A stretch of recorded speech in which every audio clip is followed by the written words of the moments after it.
Hello everyone, स्वागत है आप सभी का कॉम्पिटिटिव एकेडमिया में। चलिए शुरुआत करते हैं आज के करंट कैप्सूल की। आज की पहली न्यूज़ है अटल सुरंग से रिलेटेड। तो देख लेते हैं ये चर्चा में क्यों है। सीमा सड़क संगठन बीआरओ यानी उसके द्वारा हिमाचल प्रदेश की पीर पंजाल श्रृंखला में रणनीतिक अटल सुरंग पर काम, जो कि निर्माण के महत्वपूर्ण चरण में है, को पूरा करने के लिए सक्रिय कदम उठाए जा रहे हैं। तो अटल सुरंग के बारे में जान लेते हैं क्या है और कहाँ पर ये स्थित है। सबसे पहले इसका नामकरण 25 दिसंबर 2019 को हमारे पूर्व प्रधानमंत्री श्री अटल बिहारी वाजपेयी की 95वीं जयंती के अवसर पर रोहतांग सुरंग का नाम परिवर्तित करके अटल सुरंग कर दिया गया था।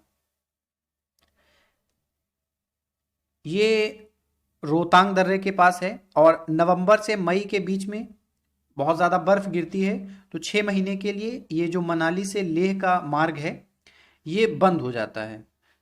यह सुरंग जब बन जाएगी तो ये पूरे वर्ष निर्बाध मार्ग हमें उपलब्ध कराएगी मनाली और रोहतांग दर्रे के बीच में।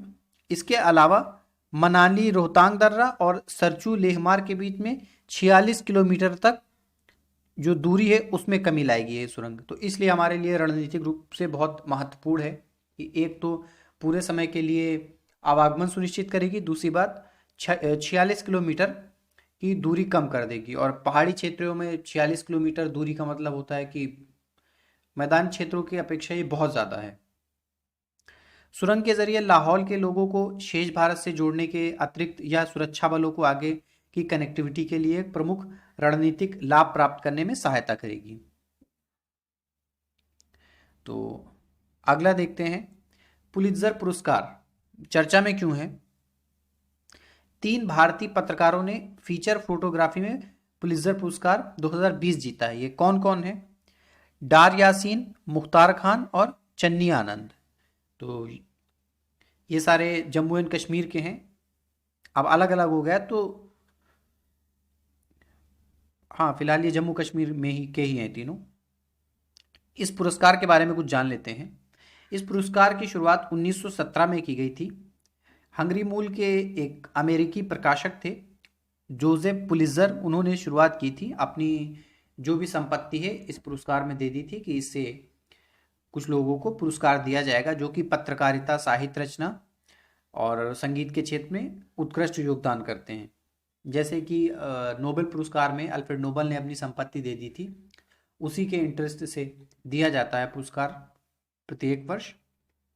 वैसे ही जोसेफ पुलित्जर ने भी ये किया था। बहुत ही प्रतिष्ठित पुरस्कार है। आगे है अगली न्यूज़, व्हाट्सएप चैट बोट। तो ये चर्चा में क्यों है।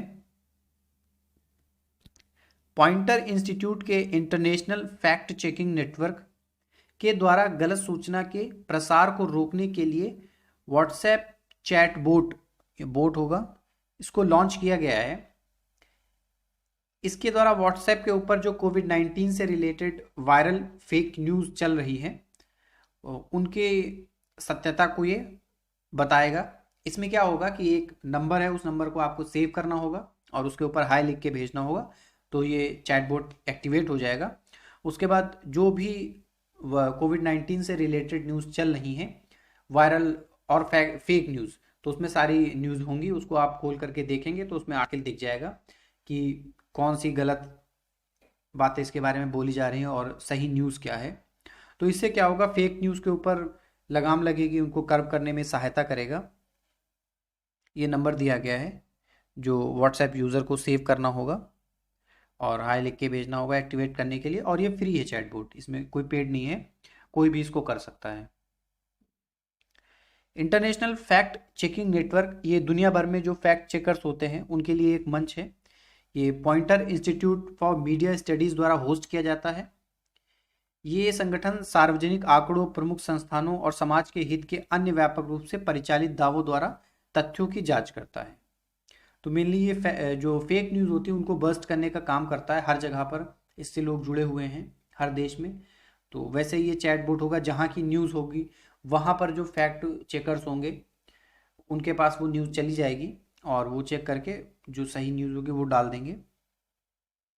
इस चैट बोर्ड के ऊपर अपलोड कर देंगे, तो वो आर्टिकल जो सही न्यूज़ का होगा वो आपको मिल जाएगा।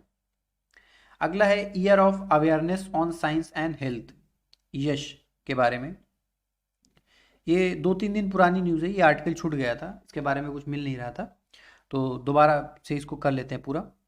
National council for science and technology communication, विज्ञान और प्रौद्योगिकी विभाग ने कोविड-19 पर ध्यान केंद्रित करने के साथ स्वास्थ्य और जोखिम संचार जागरूकता बढ़ाने के लिए विज्ञान और स्वास्थ्य पर जागरूकता का वर्ष यानी कि यश, इस कार्यक्रम को शुरू किया है। यह जमीनी स्तर पर जो स्वास्थ्य से रिलेटेड प्रतिक्रिया है उसको बढ़ावा देगा। विज्ञान, व्यापक विज्ञान और स्वास्थ्य संचार, इससे रिलेटेड ये पहल है। इसका उद्देश्य है कि सार्वजनिक सहभागिता को प्रोत्साहित करना और समुदायों में कोविड-19 के प्रति जागरूकता को बढ़ाना। इसके अलावा यह सार्वजनिक संचार आउटरीच गतिविधियों की मदद से सभी स्तरों पर जोखिम को कम करना, सामुदायिक देखभाल और स्वास्थ्य सुरक्षा के उपायों के लिए सामान्य न्यूनतम विज्ञान की सार्वजनिक पहल को बढ़ावा देना, व्यक्तिगत स्वच्छता व्यवहार में बदलाव लाना, इन सभी पर फोकस करेगा। मेनली ये इसमें इसके नाम में ही है ईयर ऑफ अवेयरनेस साइंस और हेल्थ, तो साइंस और हेल्थ इससे रिलेटेड अवेयरनेस बढ़ाएगा। तो अगर हमें पूरा यश का फुल फॉर्म पता हो तो ऐसे भी हम करके कर सकते हैं, ऑप्शंस को एलिमिनेट करके, अगर इससे रिलेटेड कोई क्वेश्चन आता है। अगला है लॉन्ग मार्च 5B। ये न्यूज़ में क्यों है? चीन ने अपने सबसे बड़े लॉन्च व्हीकल सैटेलाइट को सफलतापूर्वक लॉन्च किया है, उसी का नाम है लॉन्ग मार्च 5B। संयुक्त राज्य अमेरिका के बाद अब चीन एकमात्र देश ऐसा बन गया है जिसने सफलतापूर्वक मानव पर चंद्रमा भेजा। अभी तो भेजा नहीं है, लेकिन भेजने के विषय में विचार कर रहा है, जिसके पास सारी सुविधाएं हैं। लेकिन बीजिंग ने अंतरिक्ष यात्रियों को अंतरिक्ष में भेजने, कक्षा में उपग्रहों और चंद्रमा पर रोवर भेजने के अपने प्रयासों में भारी प्रगति कर ली है। अपने तीसरे प्रक्षेपण में इसने शिजियन 20 संचार उपग्रह को भूस्थैतिक कक्षा में सफलतापूर्वक स्थापित किया, और इससे चीन का जो तियानवेन फर्स्ट मंगल मिशन है या चंद्र चांग A5, ये लूनर मिशन है, वहाँ से चांद से नमूने लाने के लिए और मॉड्यूलर स्पेस स्टेशन की दिशा में आगे बढ़ने के लिए ये प्रगति हुई है, इसके कारण लॉन्ग मार्च 5B के कारण। आगे कुछ प्रश्न देख लेते हैं। ये 2013 के प्रश्न हैं, यूपीएससी में आए हुए। यदि राज्यसभा किसी धन विधेयक में सारभूत संशोधन करती है तत्पश्चात क्या होगा? लोकसभा राज्यसभा की अनुशंसाओं को स्वीकार करे या अस्वीकार करे, इस विधेयक पर आगे कार्रवाई कर सकती है, तो ये सही है।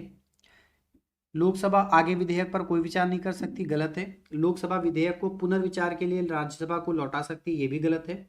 राष्ट्रपति विधेयक को पारित करने के लिए संयुक्त बैठक आहूत कर सकता है, तो ये भी गलत है, क्योंकि धन विधेयक के बारे में चर्चा हो रही है और धन विधेयक के संबंध में लोकसभा का एक अधिकार है। विधेयक लोकसभा में लाया जाता है और वहीं पर उस पर चर्चा होती, पारित होता है।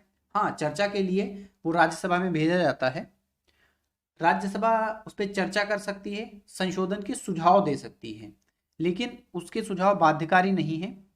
इसके अतिरिक्त 14 दिन के लिए राज्यसभा धन विधेयक को रोक के रख सकती है और उसके बाद लोकसभा उसके ऊपर आगे कार्रवाई कर सकती है।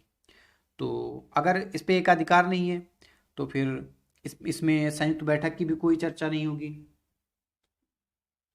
पुनर्विचार का भी कोई ऑप्शन नहीं है, क्योंकि जो भी वो संस्तुतियां देती है लोकसभा राज्यसभा को, वो बाध्यकारी नहीं है लोकसभा के ऊपर। तो इसका उत्तर ए हो जाएगा। अगला देखते हैं, निम्नलिखित कथनों में से कौन सा एक सही है? भारत में एक ही व्यक्ति को एक ही समय में 2 या 2 से अधिक राज्यों में राज्यपाल नियुक्त नहीं किया जा सकता, तो ये गलत है। अभी कुछ दिन पहले आनंदीबेन पटेल को, जो कि उत्तर प्रदेश की राज्यपाल थी, साथ में यूपी का भी कार्यभार दिया गया था। भारत में राज्यों के उच्च न्यायालय के न्यायाधीश राज्य के राज्यपाल द्वारा नियुक्त किए जाते हैं, ठीक वैसे ही जैसे उच्चतम न्यायालय के न्यायाधीश राष्ट्रपति द्वारा नियुक्त किए जाते हैं। तो ये भी गलत है। जब हाई कोर्ट के मुख्य न्यायाधीश की नियुक्ति करनी होती है तो संबंधित राज्यपाल की सलाह और सीजेआई की सलाह के बाद राष्ट्रपति इनकी नियुक्ति करता है।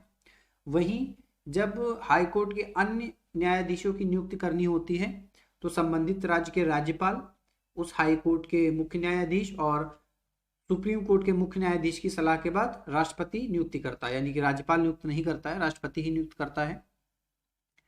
भारत के संविधान में राज्यपाल को उसके पद से हटाने हेतु कोई भी प्रक्रिया अधिकथित नहीं है, तो ये सही है। विधायी व्यवस्था वाले संघ राज्य क्षेत्र में मुख्यमंत्री की नियुक्ति राज्यपाल द्वारा बहुमत समर्थन के आधार पर की जाती है। तो जैसा कि आपको पता है कि जो यूटीज है वहां के मुख्यमंत्री की नियुक्ति राज्यपाल नहीं बल्कि राष्ट्रपति करता है, तो ये भी गलत है। तो इसका उत्तर सी हो जाएगा। तो आज के इस लेक्चर में इतना ही है। आप लोग चैनल को सब्सक्राइब करिएगा, वीडियो लाइक करिएगा। तो चलिए मिलते हैं कल कुछ नए टॉपिक के साथ, तब तक के लिए धन्यवाद।